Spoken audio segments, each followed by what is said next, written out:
Black history. According to the public school system, Negroes were brought to America in 1619, forced to work as slaves on plantations, until one day this great white man named Abraham Lincoln came along and felt bad for the slaves and signed the Emancipation Proclamation in 1863, which freed the slaves. But there were still some bad whiteys in the southern states that passed Jim Crow laws for segregation. Afterwards, there came more whites that felt bad and then gave blacks civil rights in the 1960s, then allowed a black man to have the presidential office named Barack Obama. Now blacks are finally equal to whites. We can all get along. The end. Now, moving right along to our English lecture for the day. I don't think so.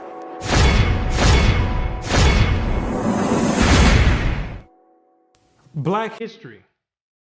What do you know about Black history? Let me ask you a question. Prior to the transatlantic slave trade in the 1600s, what was your nationality? What did you call yourself?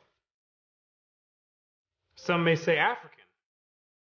Well, Africa is a continent, and in that continent, there's over 47 different countries in there. Which one do you come from? What language did you speak prior to the 1600s? Was it English? There's over 1,500 dialects being spoken in the land of Africa. Pick one. What clothing did you wear? Was it high heels and stilettos? Skinny jeans and Vans? What food did you eat? Hamburgers and hot dogs? French fries and SpaghettiOs? What religion did you partake in? Who was your God? Was it Christianity and Cesare Borgia? Most of you have no idea about the answer to these questions. You have no recollection of any history prior to the transatlantic slave trade. Now, is that a coincidence or by random chance? I don't think so.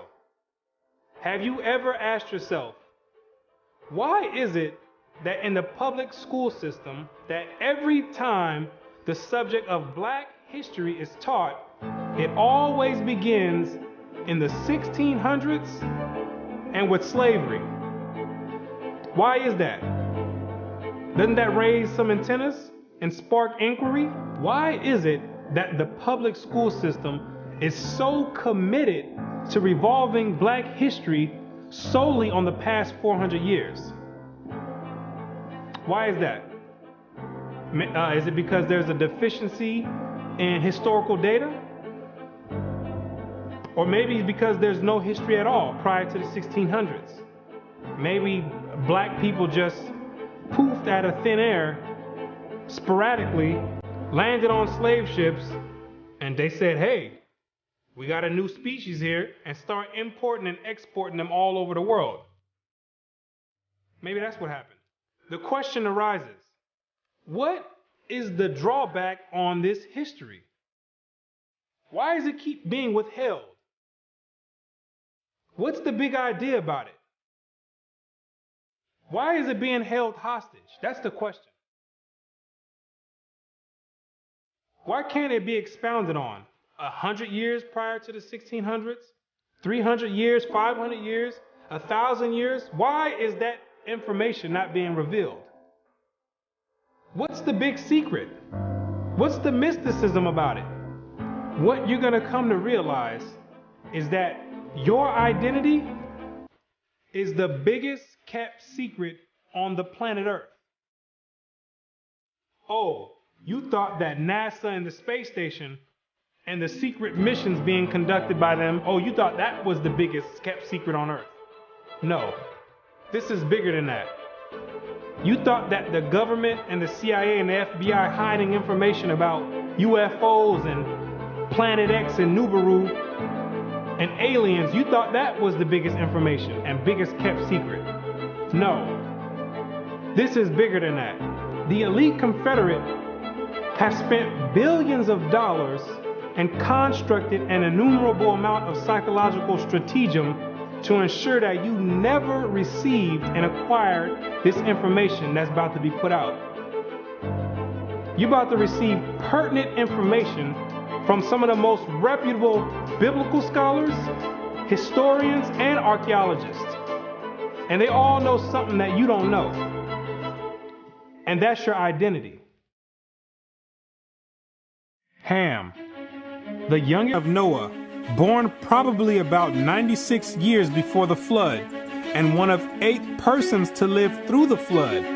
He became the progenitor of the dark races, not the Negroes, but the Egyptians, Ethiopians, Libyans, and Canaanites. Wait, the churches and the pastors, which are set up by the government, all teach in unison a doctrine that all black people come from the seed of Ham. But once you open up scholastic sources, you'll find out that the biblical scholars say something totally different from what's taught in Orthodox Christianity. What do they mean by Ham is the father of the dark races but not the Negroes? The Negroes themselves are a dark race of people, so how can you say that Ham is the father of all these dark races and exclude the Negroes? What are the biblical scholars trying to convey? What the biblical scholars are saying is that you're not African. There's only 4 families according to the Bible that make up the native population of Africa, or the land of Ham. And the biblical scholars know that you don't descend from any one of those 4 families. In order to write that in a scholastic and academic book, the biblical scholars have done extensive and thorough research on both the so-called Negroes and the Africans, the native Africans. And they came to the conclusion after the extensive research that the Negroes don't have anything to do with the native Africans at all. They're 2 totally separate people. In the 1840s, Morton collaborated with George R. Glyden, an Egyptologist, who provided him with mummy heads and information about the racial significance of Egyptian tomb inscriptions. In Crania Aegyptiaca, published in 1844, Morton pointed out that both cranial and archaeological evidence showed that the Egyptians were not Negroes. In 1840, Dr. Morton was trying to find out the racial origin of the so-called Negroes that were in America in slavery. So he got together with the Egyptologists, which supplied him with the mummy heads, and what he did was conduct an extensive research on the cranial remains of the heads in Egypt, in contrast to the cranial remains of the heads in America.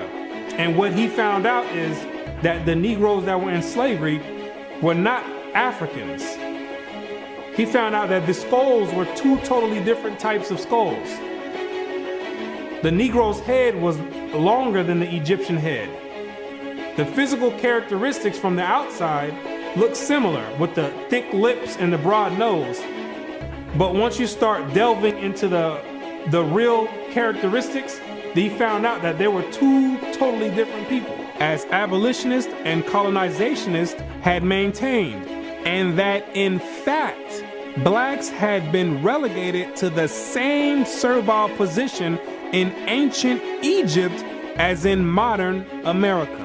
But what Dr. Morton did discover is that the Negroes that were serving slavery in America served the same position and servitude in ancient Egypt when they matched other skulls and other cranial remains in Egypt. They said these are exact matches. So what are the scholars saying? What you're going to find out is that they're saying that you are the biblical Israelites. Yes, you're the same exact people that served slavery in the land of Egypt. You're the same exact people that God sent Moses to go redeem under the hand of Pharaoh. You're the same exact people. And when you read the Bible, you'll find out that slavery is a central theme in the Bible. It's a reoccurring theme with the Israelites. The Israelites cannot run away and get away from serving slavery. It continues to happen over and over, all the way up until today. You came out of Egypt as slaves. came down into the land of Israel.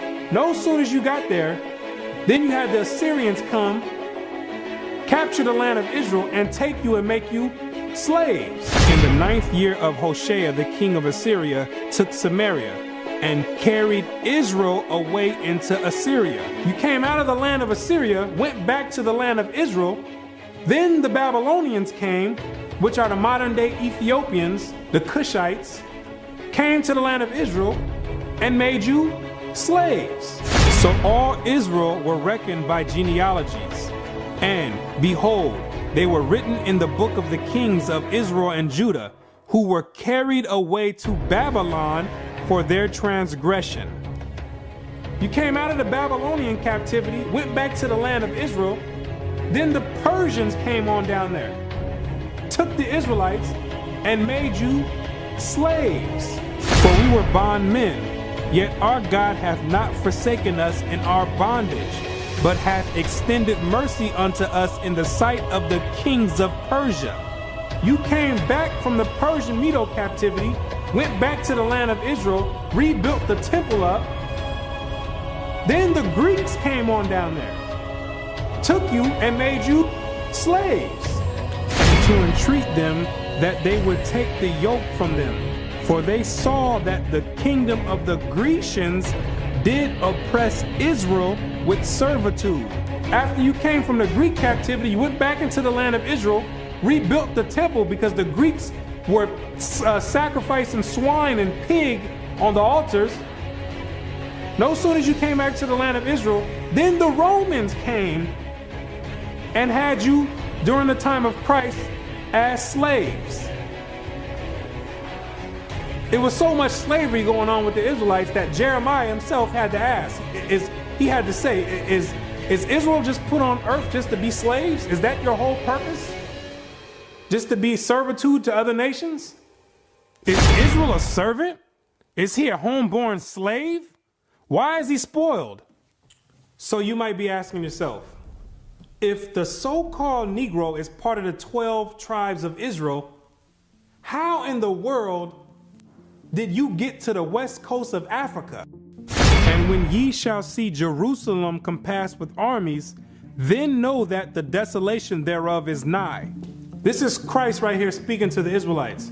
He says, when you see Jerusalem compassed or surrounded by the Roman armies, then know that the desolation or the destruction of the land of Israel is getting ready to happen. The Romans getting ready to come in here and tear some stuff up.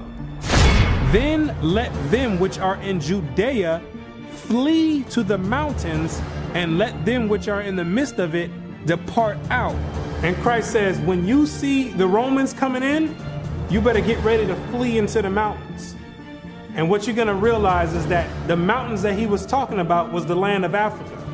It was the same exact place that Mary and Joseph took Jesus when they were fleeing from Herod when he was trying to come find Jesus to kill him. They went right into Africa. And the Israelites went into Africa as well, fleeing from the Romans. In the year 65 BC, the Roman armies under General Pompey captured Jerusalem. In 70 AD, General Vespasian and his son Titus put an end to the Jewish state with great slaughter. During the period from Pompey to Julius, it has been estimated that over 1 million Jews fled into Africa, fleeing from Roman persecution and slavery.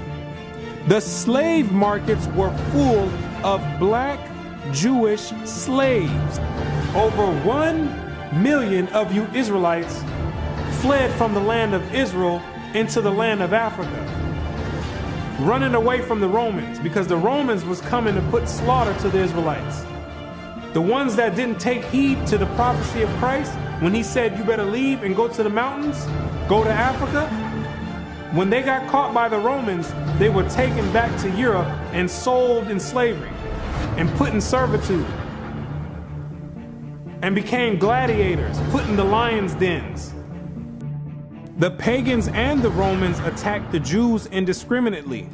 Both the Jewish soldiers and the uninvolved peaceful population without mercy.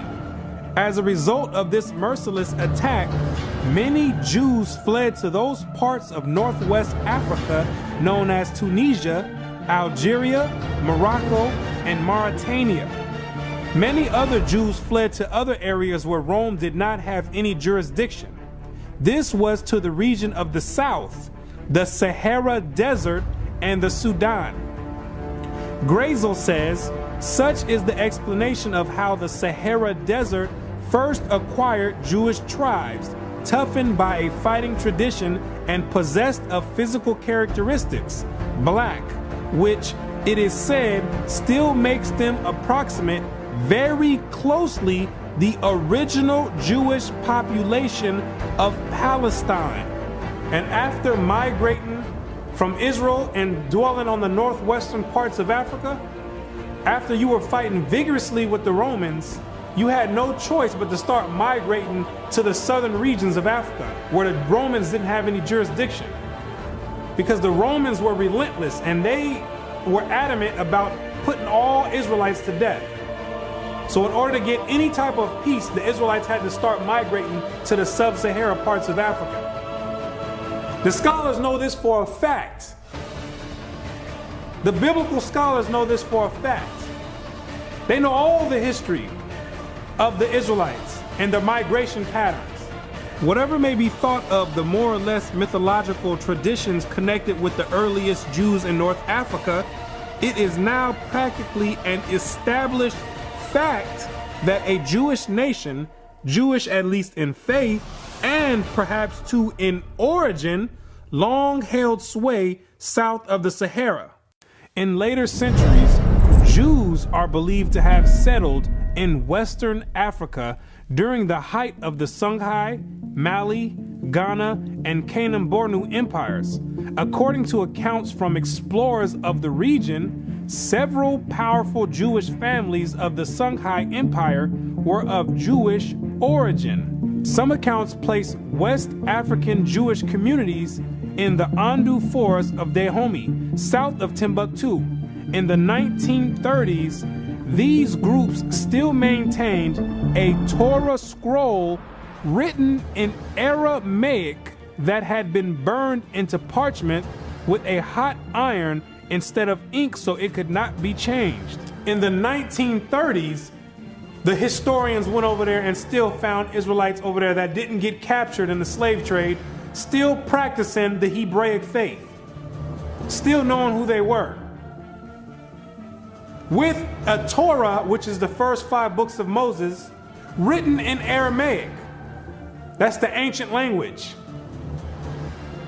And it's a shame that they have to burn it in hot iron so the European colonialists don't come over there tampering with it and taking the evidence and trying to hide the history.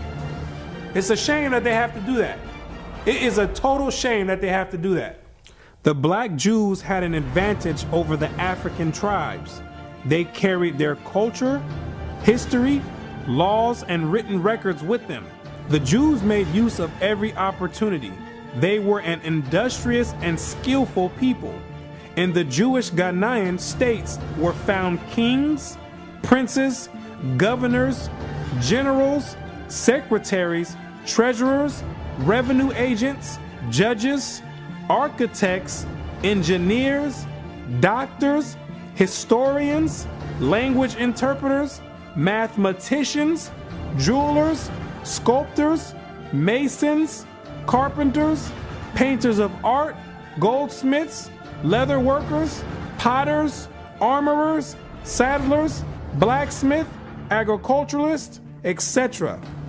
Who told you that you was a bunch of Negroes running around on the west coast of Africa, butt naked, swinging from vines? Who told you that lie? You were and still are a prestigious people, a skillful people. The decline of Jewish communities of the West African Maghreb most likely began with the influx of Arab invaders into North Africa starting in 640 CE and later into West Africa in the 1300s and 14 CE. So after you had established communities and empires on the west coast of Africa, after the 7th century, that's when Muhammad and his band of thugs came down there to the West Coast with the Quran in one hand and a sword in another one. And they were forcibly converting the Israelites into that nonsense Islam. Yeah, I said it, nonsense Islam, because that's not what we were dealing with. That's the Arabs' religion. That's not what we were dealing with. And that was the decline of the Hebraic community over there in the west coast of Africa. And that was the forefront in the beginning of the slave trade. Yea, and what have ye to do with me, O Tyre and Zidon, and all the coast of Palestine? Tyre, Zidon, and the coast of Palestine, those are all ancient Africans that God is referring to. Will ye render me a recompense? And if ye recompense me, swiftly and speedily will I return your recompense upon your own head. Because ye have taken my silver and my gold, and carried into your temples my goodly pleasant things. The children also of Judah and the children of Jerusalem have ye sold unto the Grecians. The Africans got together with the so-called Grecians or the Europeans, and they commenced in selling the Israelites that were dwelling on the west coast of Africa in slavery. There's your slave trade right there in the Bible. Both buyers, Europeans, and sellers, Africans, saw the people traded into captivity on the African coast as outsiders. Now, why did those Africans see you as outsiders? Because you were some people that migrated and encroached on their land. They knew you were not the same exact people. The customs that you had, the way you moved, they knew you were not the same people, so they had no problem commencing in a slave trade with the Europeans. Do you be crazy to believe that Africans were selling their own people? That makes no sense at all. When the Europeans put that in the textbooks, they're using technicalities, saying Africans sold other Africans. When they're using technicalities, what they mean to say is native Africans were selling Israelites that were living in Africa. It'd be no different if somebody wrote history 500 years from now and say there was a slave trade that happened here in America. Say black people got together and start selling white people to the Chinese. If somebody with the same mindset that the Europeans have wrote history 500 years from now, they would say Americans were selling other Americans to the Chinese. When it's two totally different nation of people living in America. You can't just say Americans sold other Americans. Two totally different people. It's the same exact scenario on the west coast of Africa. There are both oral and written explanations that trace the origin of the Igbo. And the most tantalizing is an association of the Igbo to the Hebrew race. This assumption is based on the fact that Igbo culture has many similar traditional customs like that of the Jews. Similar customs are observed in marriage negotiations, childbirth and circumcision, restitution, attitude to totem animals and taboos, as well as hospitality to others, especially to strangers, etc. The Igbo are therefore said to be the split and lost group or tribe of Israel that refused to wander further northeast with Moses, but preferred going down southward. The Igbo people have many Jewish traditions. Naomi Katz, the current Israeli ambassador in Nigeria, and others point to their possible ancient Israelite origins. See, the scholars, they've done their research on the Igbo tribe, extensive research. And they've compared the traditions of the Igbo tribe, and they've matched them up to the biblical traditions of the Israelites. And they said, whoa, these are strikingly similar. The only way that these people could be practicing the Hebraic faith this close is if they were the biblical Israelites themselves. So you may ask yourself, what is the significance of the Igbo tribe to the so-called Negro in the Americas? When you do the research, what you're going to find out is that the Igbo tribe is one of the main sought-out tribes that were captured and sold in the transatlantic slave trade and came right here to America. The British were the major buyers before they banned their own slave traffic in 1807. They were replaced by the Portuguese and the Spanish for as long as the traffic continued here. The majority of the captives were speakers of Igbo dialects. You can hear me clearly, Rabbi. Let us have your name once more. My name is Rabbi Yehuda ben Shomer. Okay. Well, is it okay if we just call you Yehuda? Yeah, that's fine. Today? Okay, yeah, that's great. fine. No problem at all. I'll go on even further to say this, that the slave trade is actually connected to Deuteronomy 28, because the majority of the slaves that were brought to the Caribbean islands and brought to the Americas were Igbo people, were people of Hebrew and Hebraic Israelite descent, if you will. And so if you read Deuteronomy chapter 28, it matches perfectly what happened to the Hebrew slaves, the black Hebrew slaves, during the slave trade. It just matches it perfectly.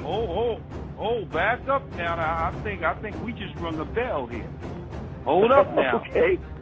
Hold up. Hold the presses. Okay. Hold up. I hope everyone is listening to this. This is you about to rock some boats now, Ben Yehuda there. Hold up now. Listen to what he's saying here. So you are saying that there's a great chance, or more so, that the black people that links directly to the slave trade are from the lost tribes of Israel. Is that what you're saying here, sir? Yes, I am. Now, granted, I will qualify that I don't. Wait a second. I don't believe that every single black person is Hebraic or Jewish, but I'm saying that the majority of the slaves involved in the slave trade were Hebrews. These people knew exactly who they were buying and selling, both the Africans and the Europeans. The Europeans, which are the Romans went after 70 AD, they went conquering, and they done hid themselves under different nationalities after they done conquered the native people that were in those lands in Europe. Hid themselves under the French, under the British, under the Portuguese. They're the same exact Romans. And all they're doing is continuing the agenda that was put in place in 70 AD. When they came down there looking for the Israelites. It's the same exact agenda. And carrying it forward to today. It's the same exact agenda. They knew exactly who they were aiming for. It's not by coincidence that all the history matches up perfectly with the Bible prophecies. It's not a coincidence. And then they push a doctrine on you in church talking about it doesn't matter. So then you never go and look for this information. Now you see exactly why they don't put none of this in black history, why they don't go prior to the 1600s. You start digging prior to the 1600s, and then you find out you come or descend from the Igbo tribe. You start doing your research. Well, let me find out a little bit more about this Igbo tribe. Then you find out that the Igbo tribe are known as fact descend from the 12 tribes of Israel. So then you say, hold on. Something's not right here. That's the exact reason why they don't go prior to the 1600s.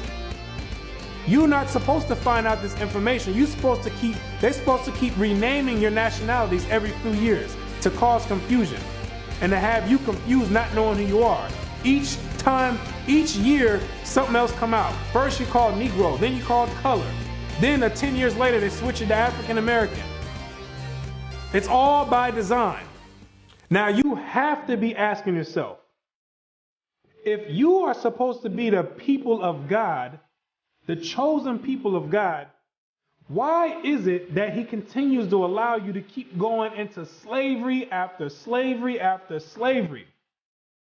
And why does he have you building up everybody's civilization off of the back of your slave labor. And it shall come to pass, when thou shalt show this people all these words, and they shall say unto thee, Wherefore hath the Lord pronounced all this great evil against us?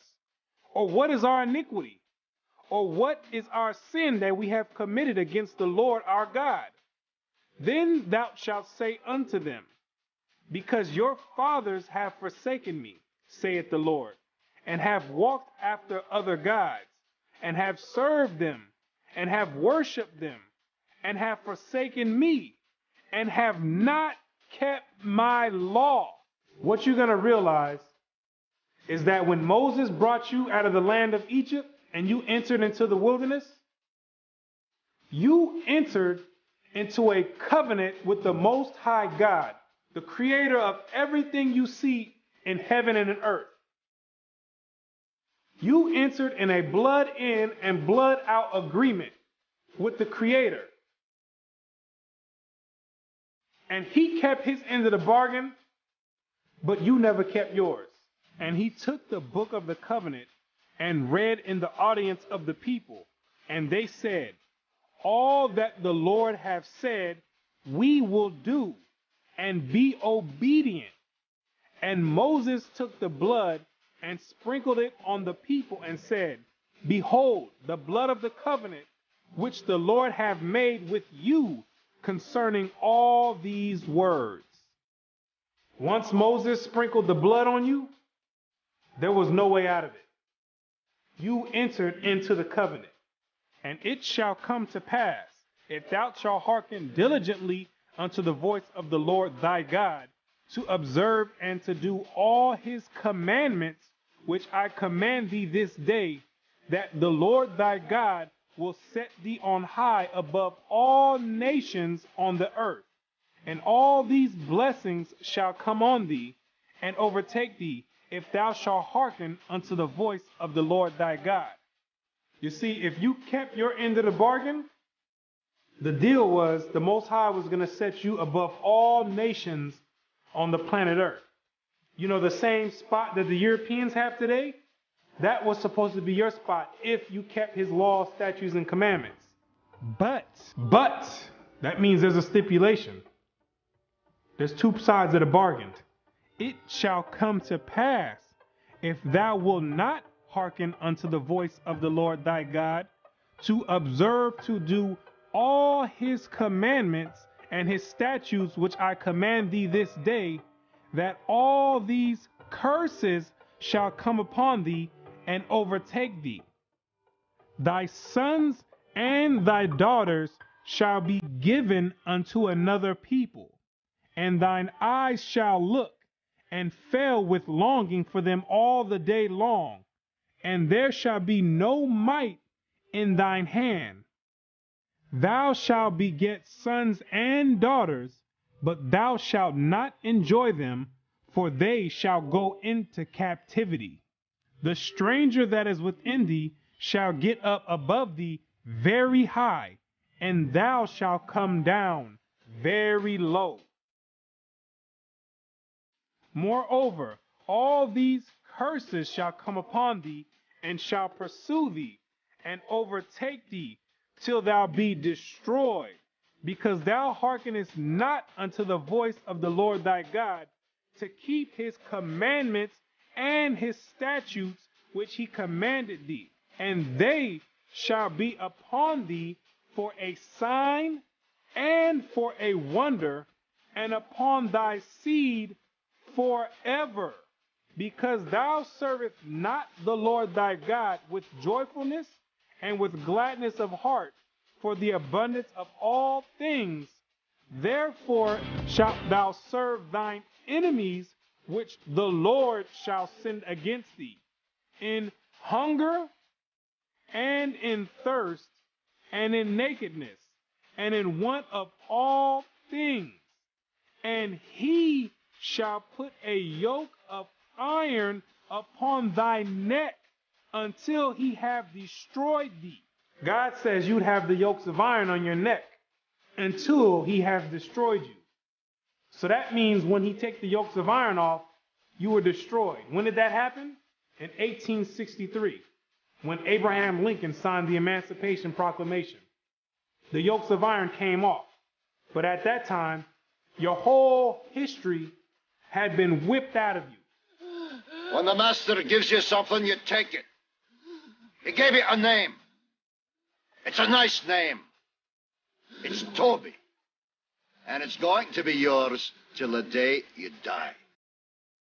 Now, I know you understand me, and I want to hear it. Again!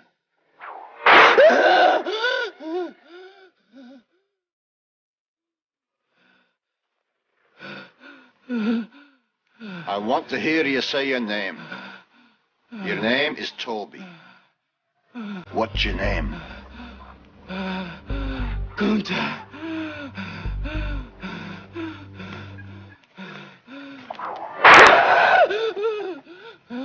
Lord God, help that boy. They're gonna whip him dead. What's your name? Say it. Toby. Who are you? Say your name.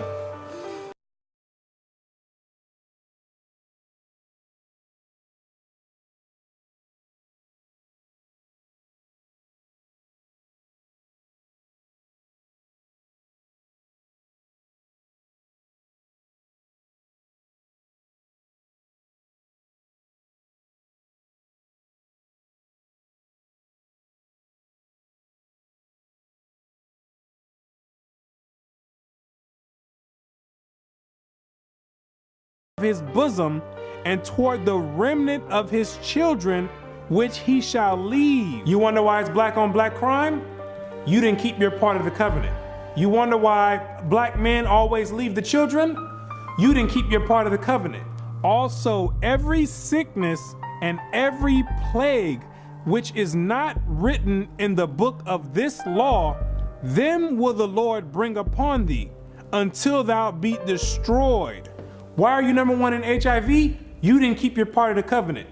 Why are you number one in hypertension and high blood pressure? You didn't keep your part of the covenant. Why are you number one in high cholesterol? You didn't keep your part of the covenant. Why are you number one in diabetes? You didn't keep your part of the covenant. Why are you number one in all negative effects across the board? You didn't keep your part of the covenant. And the Lord shall scatter thee among all people from one end of the earth even unto the other. And there thou shalt serve other gods, which neither thou nor thy fathers have known, even wood and stone.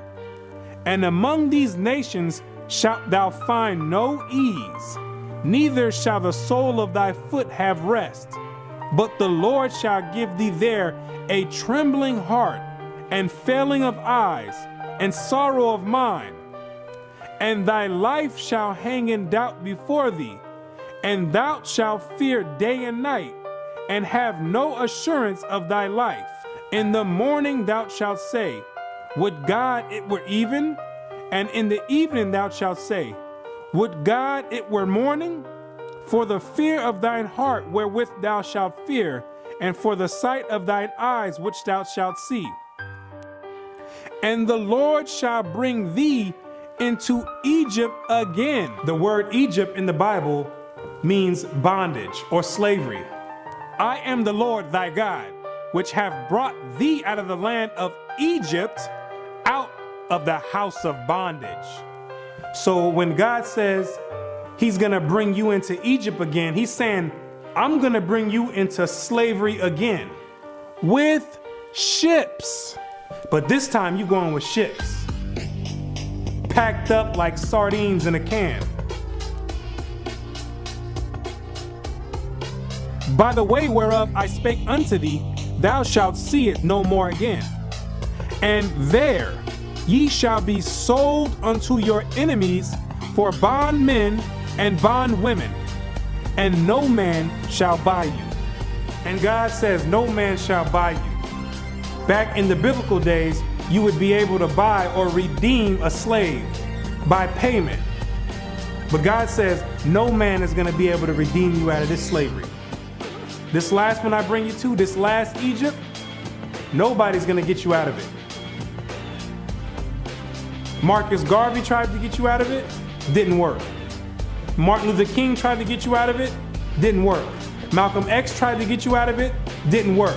Louis Farrakhan tried to get you out of it, didn't work. Al Sharpton tried to get you out of it, didn't work. Why? Because you are still breaking the covenant.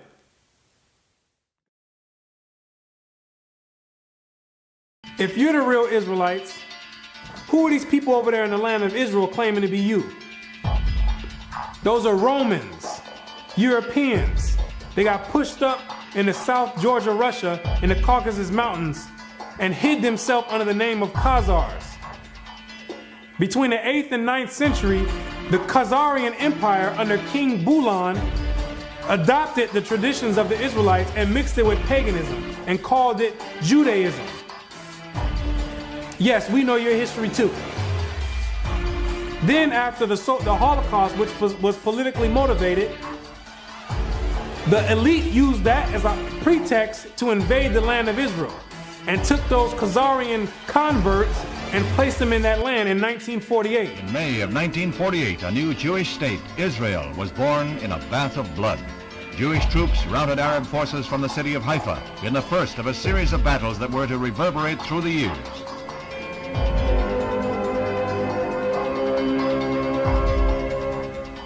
In the year of independence, fighting was fierce in the Negev desert area. Here, Israeli troops routed the Arabs and took hundreds of prisoners. Meanwhile, on May 14, 1948, the new government headed by David Ben-Gurion is installed in Tel Aviv. Thus, for the first time since the Roman legion destroyed Jerusalem in the year 70 AD, the Jewish people have a nation of their own. United Nations teams accompany Israeli soldiers under the white flag to retrieve the bodies of soldiers killed in the continuing strife with Arab troops. The UN was able to effect some uneasy pacts calling for a truce, but skirmishes continued to break out. Dr. Chaim Weizmann joined Premier Ben-Gurion in the government. The Jewish patriot became president as Israel went before the United Nations to seek a place in that world body. The Middle Eastern Arabic nations were in violent opposition, and when Israel was voted a membership, they walked out in a body. For the rest of the day, their seats remained empty, but they returned the next morning to no further incident. Thus, history was made as the Jewish state of Israel was born. Conceived in strife and weaned on violence, Israel has flourished to become a constructive voice in world affairs. Her flag became a symbol of hope. To destabilize the Middle East. Prior to that, those people never lived in the land of Israel. Prior to 1948, those people never stepped foot in the land of Israel. Those are Europeans hiding themselves, European Romans hiding themselves under Jewish. That's what they keep doing each time. They keep going different places and taking on different nationalities. They're the same exact people. These are the same exact people that funded your transatlantic slave trade. Yes, the same Jewish man, the same Romans. These are the same people that's responsible for your 400-year short span Black history curriculum. These are the same exact people that control the media outlets and push rap music on the whole Black community and support it and push it on the forefront. The same exact people. They control all the media. These are the same exact people that are responsible for your Christian churches in all the neighborhoods in the Black community.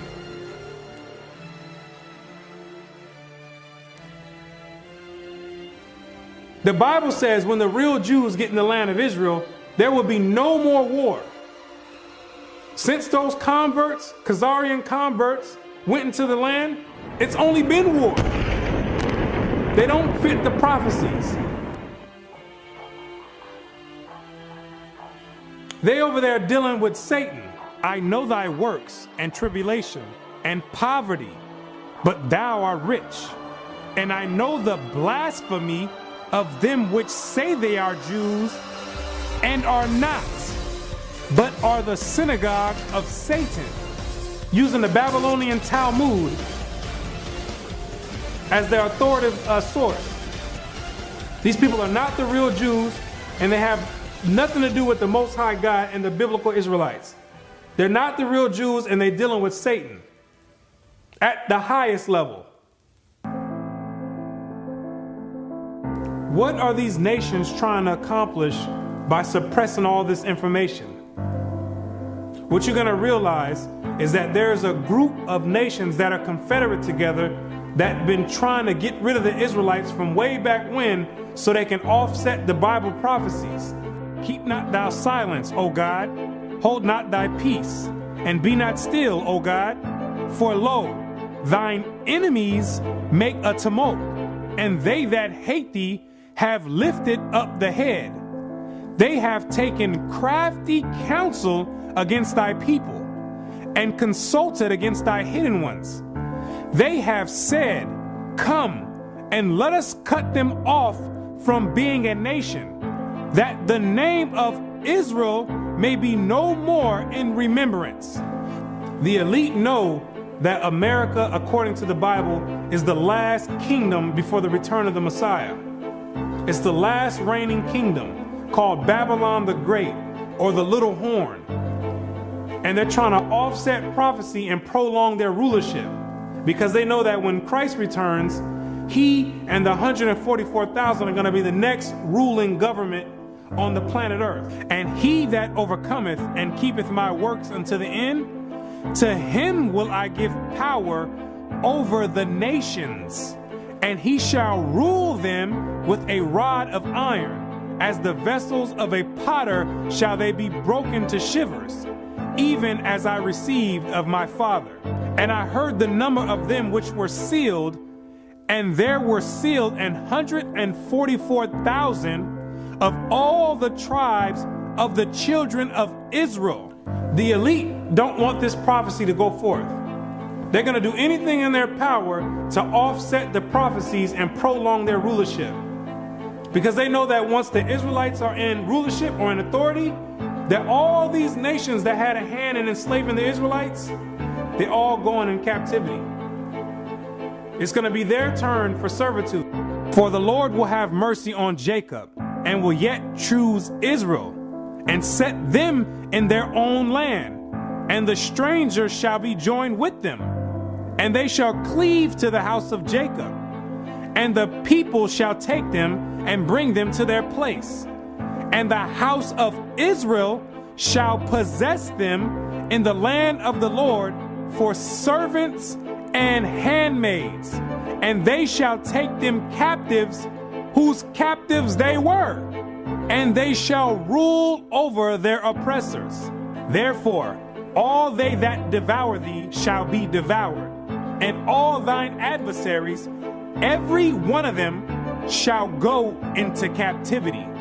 And they that spoil thee shall be a spoil, and all that prey upon thee will I give for a prey. He that leadeth into captivity shall go into captivity. He that killeth with the sword must be killed with the sword. Here is the patience and the faith of the saints. The elite have got together with their top scholars in their think tanks, and they know these prophecies to a T. They didn't study this book back and forth. They understand all the breakdowns and prophecies. So in order to prevent these things, they have to suppress history and rewrite history and flood the media outlets with all types of futile material like rap music, Atlanta Housewives, and other reality TV nonsense to keep your mind occupied on entertainment and diverted from anything with any significance. And the success rate of that to black people is extremely high. The black man won't pick up a book if his life depended on it. A book is kryptonite to the black man. It's like spraying Raid on a roach. They say if you want to hide anything from a black man, you put it in a book.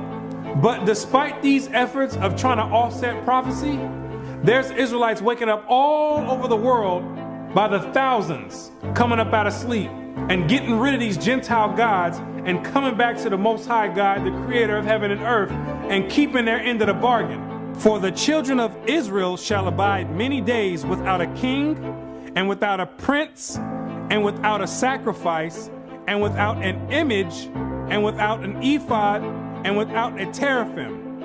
Afterward shall the children of Israel return and seek the Lord their God and David their king, and shall fear the Lord and his goodness in the latter days. The kingdom of heaven rulership, the governing body, is being set up right now in the midst of everyone, and nobody even knows it. While America is on an economic decline, God is raising up the ruling government of the kingdom of heaven. He says, even though the children of Israel are as the sand of the sea, only a small remnant are going to be saved from his wrath. Isaiah also crieth concerning Israel, though the number of the children of Israel be as the sand of the sea, a remnant shall be saved. Because the majority of you Israelites are going to be too caught up and bugged out of your mind and caught up in the world and caught up in Christianity to even give the Creator a thought. And even to consider to go back and keep your part of the covenant. But God says, He's not sending you in slavery no more. He says, if you didn't learn this time from all the captivities you've been under, if you didn't learn from getting your backs whipped, if you didn't learn from being hanged, if you didn't learn from having your sons and daughters sold, He says, I'm not bringing you into captivity no more after America. This is the last captivity. He has another plan for you. You got another punishment coming. It's called the lake of fire. But the fearful and unbelieving and the abominable and murderers and whoremongers and sorcerers and idolaters and all liars shall have their part in the lake which burneth with fire and brimstone, which is the second death. And you're going to be there for a very long time. But to those that have an ear and come back and return to the Heavenly Father, He's going to make a new covenant with you. For finding fault with them, He saith, Behold, the days come, saith the Lord, when I will make a new covenant with the house of Israel and with the house of Judah. The Bible says that the new covenant is with the Israelites, not all nations. He made the first covenant with you, and He's making the next covenant with you as well. Not according to the covenant that I made with their fathers in the day when I took them by the hand to lead them out of the land of Egypt, because they continued not in my covenant, and I regarded them not, saith the Lord. For this is the covenant that I will make with the house of Israel after those days. What does it mean after those days? It's talking about when you get into the wilderness. Yes, you have to go to the wilderness again. The same way when you came out of Egypt and you went into the wilderness and made the first covenant, is the same exact way when you come out of America, which is the modern Egypt, you're going to have to go into the wilderness again. And I will bring you out from the people and will gather you out of the countries wherein you are scattered, with a mighty hand and with a stretched out arm, and with fury poured out. And I will bring you into the wilderness of the people, and there will I plead with you face to face, like as I pleaded with your fathers in the wilderness of the land of Egypt. So will I plead with you, saith the Lord God. And I will cause you to pass under the rod, and I will bring you into the bond of the covenant. The covenant is going to be made after Christ returns. That's the new covenant. Then in the new covenant now, you're still under the same exact covenant you made when you came out of Egypt. That's a binding covenant right now. I will put my laws in their mind and write them in their hearts. And I will be to them a God, and they shall be to me a people.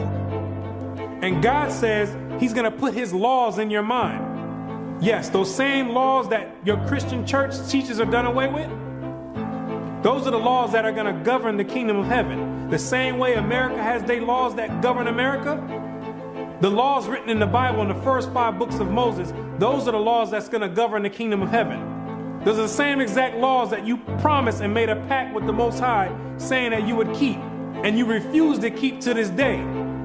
That this is a rebellious people, lying children, children that will not hear the law of the Lord, which say unto the seers, see not, and to the prophets, prophesy not unto us right things, speak unto us smooth things, prophesy deceits.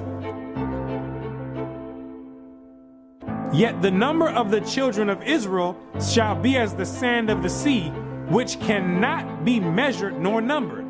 And it shall come to pass that in the place where it was said unto them, ye are not my people, there it shall be said unto them, ye are the sons of the living God. In these same exact places where you were scattered for a reproach and called by different names like African American, Negro, and colored people, and where you were told in church that you were a Gentile, in these same exact places, it's now being told to you that you're actually the children of Israel. Prophecy is being fulfilled right now. It's up to you now to make a choice. Either you're going to come back and keep your end of the bargain, or you're going to still stay out in the world.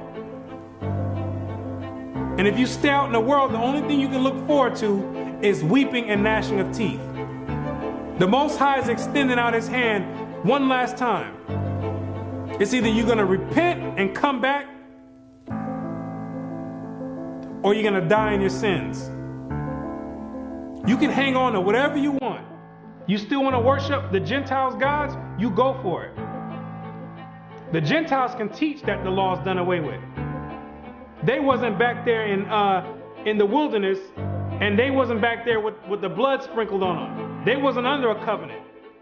They weren't back there saying, we will obey. You did. The Most High never gave them no laws to keep, but he gave it to you. He showeth his word unto Jacob, his statutes and his judgments unto Israel. He have not dealt so with any nation.